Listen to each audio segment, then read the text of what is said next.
Hello, dear students. Welcome to History4Exams.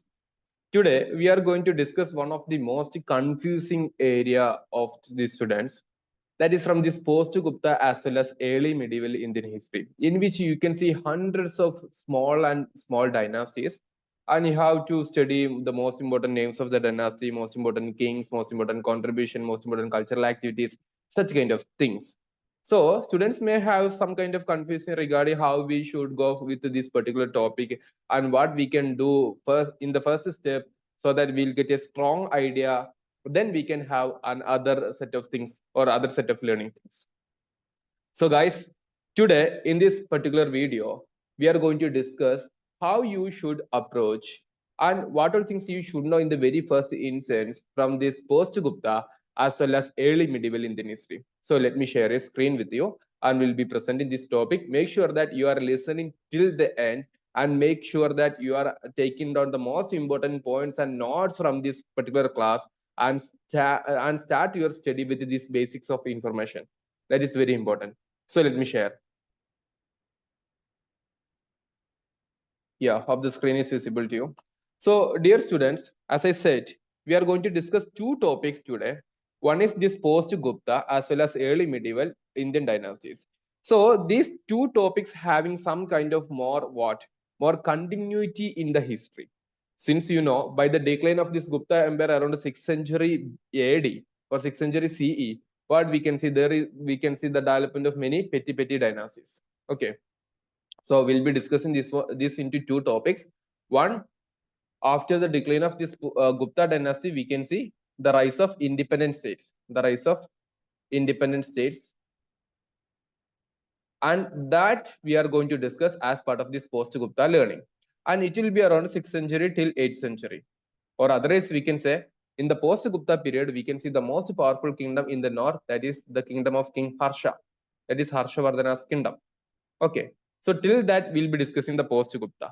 Immediately after this post-Gupta or the post-Harsha period, there we can see the beginning of early medieval Indian history or early medieval dynasties. So learn such in such an order. So after this Harsha period, till 13th century, otherwise till the establishment of Delhi Sultanate, what we can see, this topic is called as the 500 years of early medieval period. So we'll be dividing these topics into two sets, one till this post-Gupta, another one till this period of Harshavardhana, and another till the period of Delhi Sultanate. So this is just an introduction. Okay, so guys, as part of our net coaching and things, we are having one beautiful program for you. I'm just introducing that one. Then we can jump into this particular topic. So the examination is very close, and we are going to launch a 2-month complete crash course, a 2-month dedicated crash course in which you will get more important topics of this ancient India, medieval India, modern India, as well as historiography, the live classes of the same.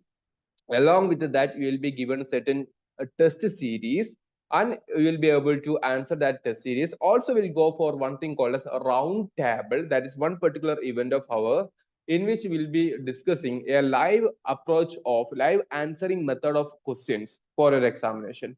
So guys, if you are anybody interested to join this particular complete crash course that we are going to launch from April 1 of 2024 onwards, a 2-month initiative, you can join the WhatsApp group that is given in your comment section as well as in the description box. So make sure that you are joining in that particular group to get the more updates as well as share with your friends.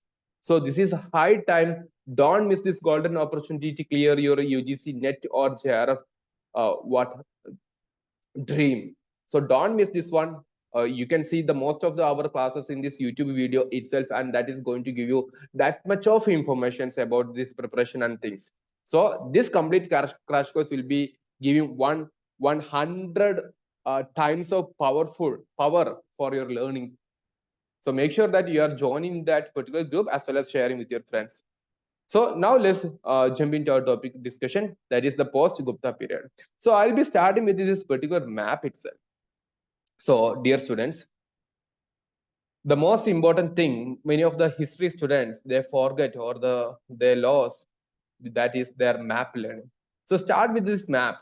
As you guys see, This particular map is going to give us much more idea regarding what all the major dynasties in the post-Gupta period.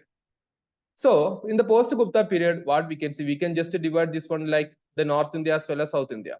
Why we are dividing that one? Because there were such kind of notions in the history like Uttara Parameshwara, Dakshina Parameshwara, meaning the Lord of the North, the Lord of the South, such kind of things, and North India and South India. So we'll be discussing with South India, starting with the South India. In South India, what we can see, after the period of Sangam age, we know the Sangam age we have discussed it in the ancient Indian history, right? So Sangam period ke baad mein, what we can see, Cheras, Pandyas, Pallavas, these three dynasties are going to evolve.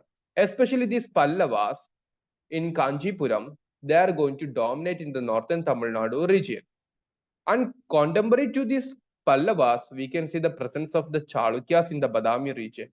And just to try to understand, in the history, we can see three Chalukyas basically. And in above that, what we can see, some Chalukyas in Gujarat region called as Solangis. You might have heard about such kind of terms. So Chalukyas. So Pallavas and Chalukyas were contemporary to each other. At the same time, after the decline of Pallavas, what we can see, there comes the medieval Cholas. Medieval Cholas. They are called as Imperial Chola. You might have heard about the most famous kings like Raja Chola, Rajendra Chola. Otherwise, you might have heard about this recent cinema called as Ponnil Selvan, such kind of things, right? And after the decline of Chalukyas, we can see the presence of Rashtrakutas. Rashtrakutas. Actually, all these four topics, 1. Pallavas, 2. Chalukyas, 3. Cholas, and 4. Rashtrakutas. All these four topics will be learning in early medieval. So these are early medieval history topics, meaning we'll be giving more focus to them in the early medieval phase. I can explain while we are reaching there. At the same time, we are saying this post-Gupta period, like it's a post-Gupta period. So since after the decline of Gupta period, what all things happened? Yes. So that's why we are going to discuss the North India as a post-Gupta period for our sake of learning process. So as part of that, just to try to understand, guys, post-Gupta period, obviously the Gupta had ruling in this particular region called as Pataliputra, right? So they're having some regions called as late Gupta dynasty or late Gupta rulings. So I wish to drop a particular question for you. Guys, if you know that, don't go for any kind of shyness because this is your achieved learning, your acquired learning. So you have to comment this in your comment section. Tell me, guys, the name of the last non-Gupta ruler. The name of the last non-Gupta ruler. I am waiting for this just to try to answer this question. The last non-Gupta ruler. Comment it.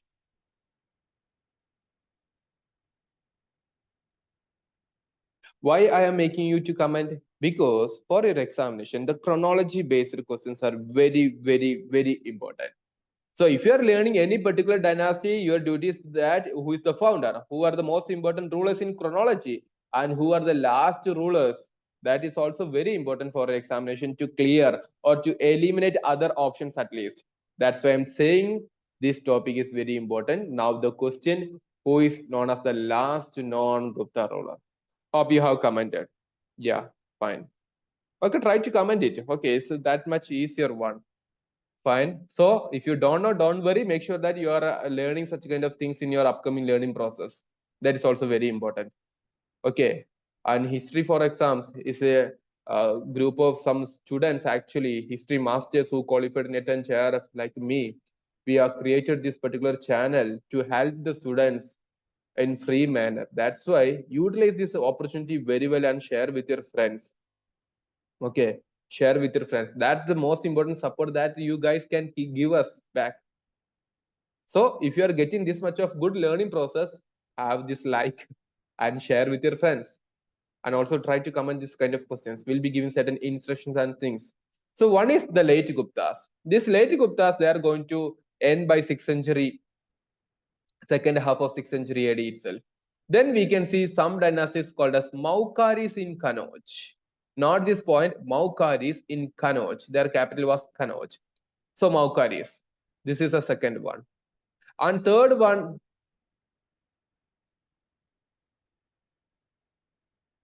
that is Pushyabhutis of Thaneshwar. Nowadays, Haryana region. That is the third one. Otherwise called as Vardhanas, because we have the king Harshavardhana. That's why. So 1, 2, 3. These are very important. And fourth one was the Gaudas in the Bengal region. Very, very important. Because we don't know much about this Gauda. We know something that the Gaudas were ruled in the parts of those days Bengal region. When I say Bengal, it will be having this West Bengal as well as this Bangladesh region, Bihar region, such regions, Gaudas. And the most important ruler of this dynasty was King Shashanka. We'll be discussing about him later. And fifth one was Maitrakas of Vallabhi. Maitrakas of Vallabhi. So guys, what all things you can expect and how you can expect the questions. So here itself, you can expect questions like contemporaries, and you can expect questions like chronology based and capital based. Such kind of things are very, very important. And in Vidisha region, in the Madhya Pradesh region, you can see some presence of the Hunas. Hunas, you know, that's the Hunas. They were the most important people who were the major reason behind the decline of what? The Gupta dynasty. And Hunas also had some kind of presence in the Malwa region. So guys, now what is your task? You start with learning. You learn with a map. That's why I request you to draw a particular map. How you have to draw? So let me show you one particular map. So guys, make sure that you are having that learning process. Let me draw a map.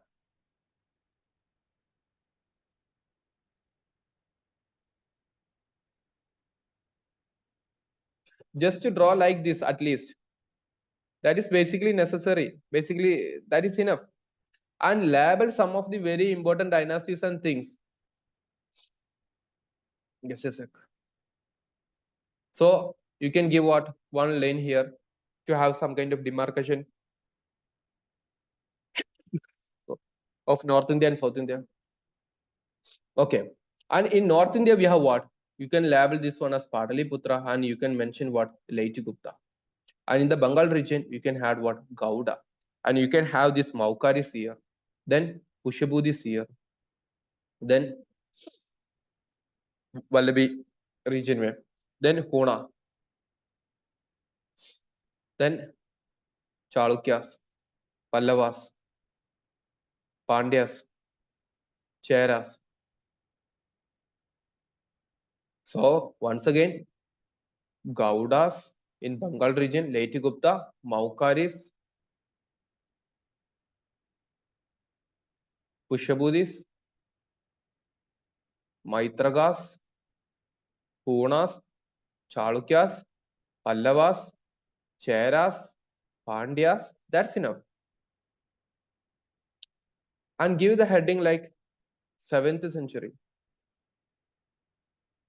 AD.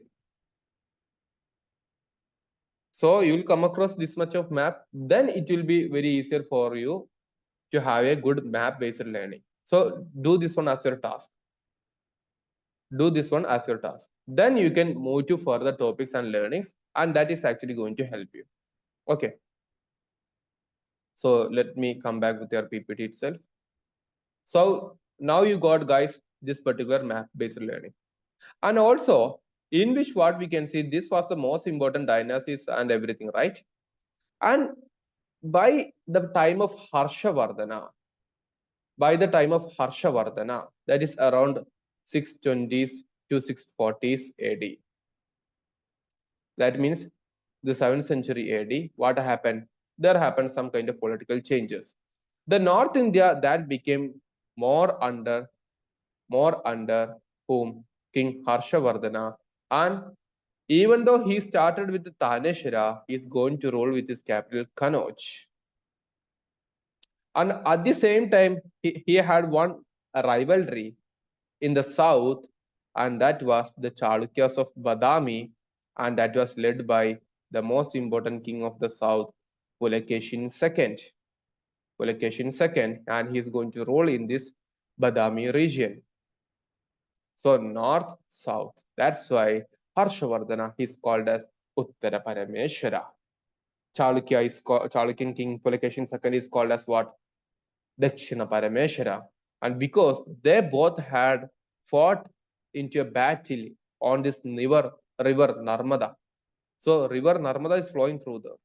And on the banks of Narmada, both Pulakeshin II and Harshavardhana met each other.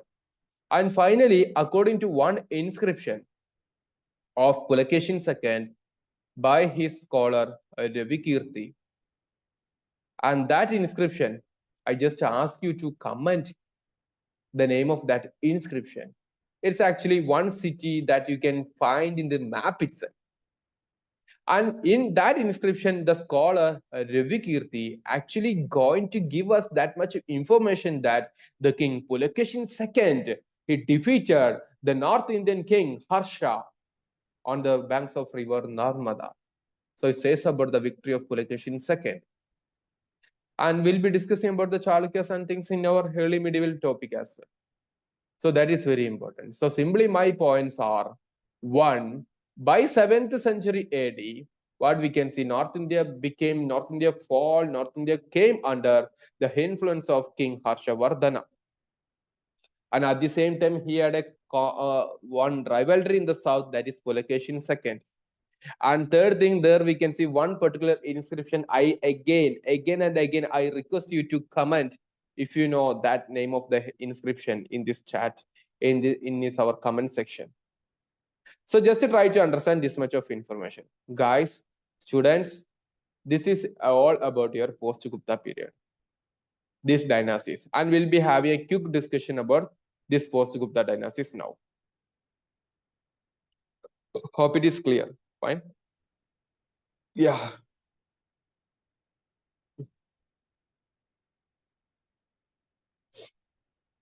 So we can see, after the fall of the Guptas, four major centers of power emerged in the North India. One was the Mukharis in Kannauj. You have to learn the capital as well. So Kannauj. The Maitrakas in Vallabhi. The Gaudas in the Bengal region. Karnasubarna region.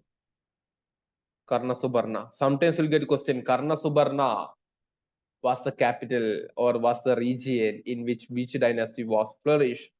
The Pushyabhutis of this Taneshwar, this region, Taneshwar. And finally, the fifth one was the small presence of the Hunas in this Malwa region, Malwa Odisha region. So these are the most important North Indian dynasties immediately after the fall of Guptas, and that's why they are called as the Post-Guptas. Hope it is clear, right? Yeah, fine.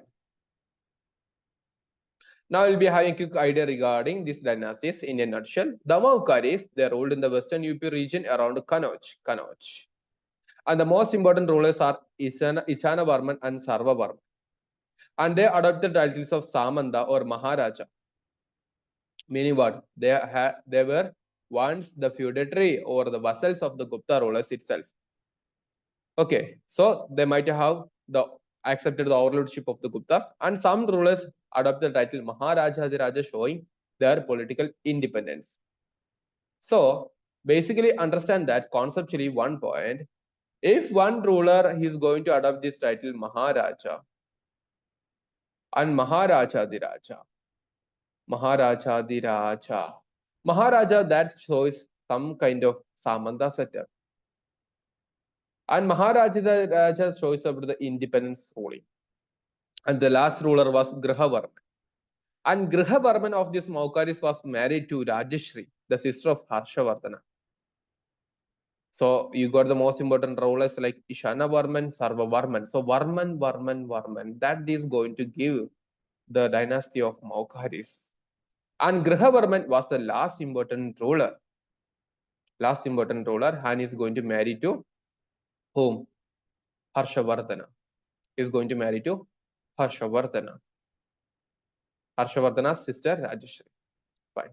So they're having some kind of matrimonial alliance between Mukharis as well as Pushyabhutis.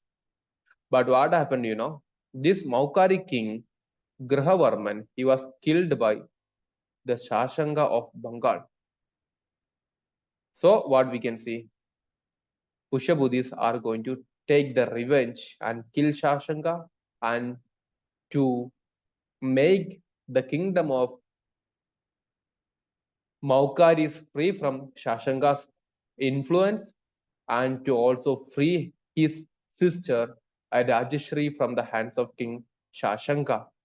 And that's what we can see. Harshavardhana is going to rule both these Pushyabhutis as well as these Mukharis, and also after defeating this Shashanga's Gauda dynasty, Harsha became the king of North India.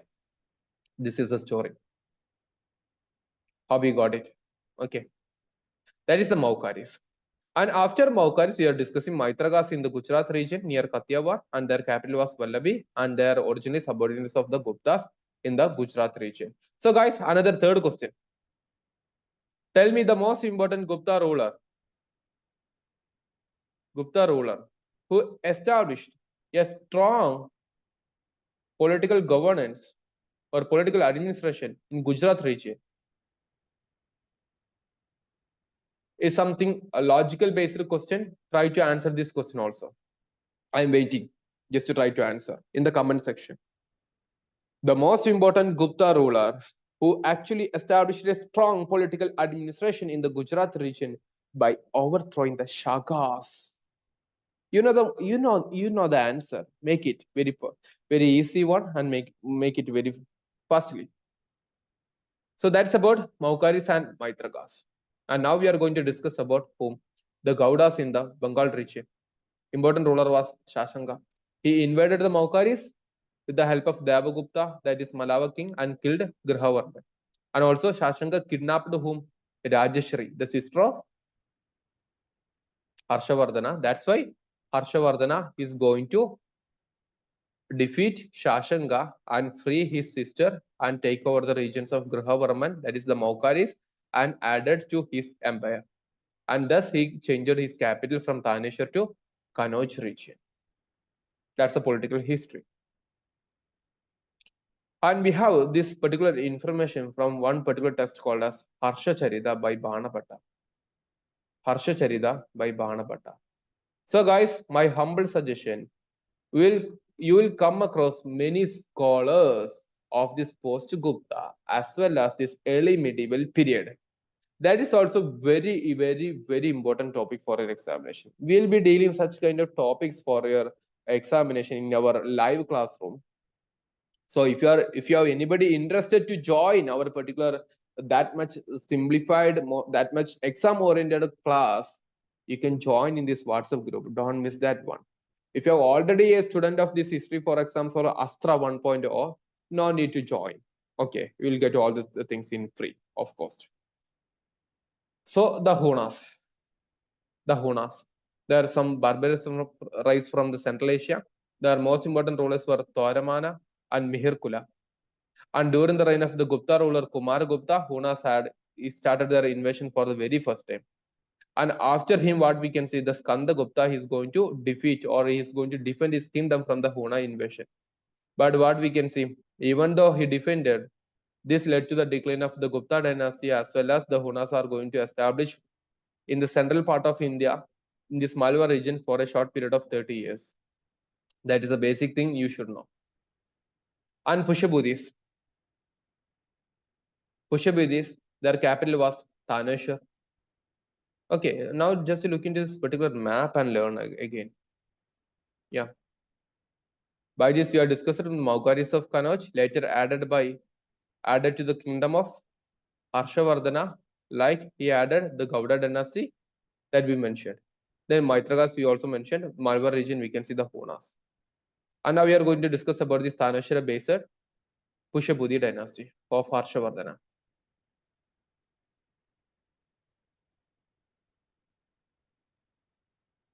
The Pushyabhutis, their capital was Taneshwar, Prabhakarvardhana. So the head was Prabhakaravardhana. Prabhakaravardhana had three sons, three child. One was Rajavardhana, another one was Rajashri, another one was Harshavardhana. So Prabhakaravardhana was the most important ruler who assumed the title Parambhattaraka Maharaja. So this title, that is very important. Sometimes you can expect a question like, which dynasty or which ruler adopted this title Parambhattaraka and Maharaja. And he had one daughter called as Rajashri. He was married to Grihavarman of Mukharis, right? Yes. And after Prabhakaravardhana, what we can say, his elder son Rajavardhana came into power, but he was killed by whom? Shashanka. Shashanka is going to kill Grihavarman as well as kill Rajavardhana. So that's why Harshavardhana alone is going to kill Shashanka and free his sister Rajashri. And he released Rajashri and came back. And after that, he came into power by integrating the regions of Gauda, integrating the regions of Mukharis, and this Vardhana dynasty. Thus, he is going to shift his capital from Taneshwar to Kanauj. So these are the basic things you should know about this early medieval Indian history. Not early medieval, post-Gupta political history. Is that clear, guys? Is that clear?